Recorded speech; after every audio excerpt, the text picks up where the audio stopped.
கூமாப்பட்டி ட்ரெண்டிங்கை விட்டுட்டு இனி லக்கம்பட்டியை ட்ரெண்ட் ஆக்குங்க. ஏன்னா செஞ்சுட்டா போச்சு. கொளத்தூர் லக்கம்பட்டி குமரன் நகரைச் சேர்ந்த முத்தான் மகன் வடிவேலு பாலியல் குற்றச்சாட்டு தொடர்பாக போக்சோ சட்டத்தின் கீழ் வழக்கு பதிவு செய்யப்பட்டு கைது செய்யப்பட்டுள்ளார். வடிவேலு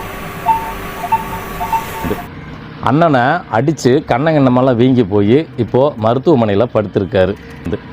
அண்ணனை அடித்து கண்ணங்கண்ணமெல்லாம் வீங்கி போய் இப்போது மருத்துவமனையில் படுத்திருக்காரு.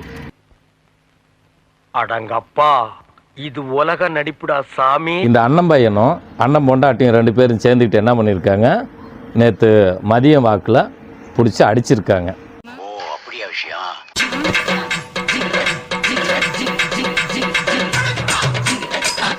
அம்மா தாயே, அம்மா எங்கே இருக்கிற நீ?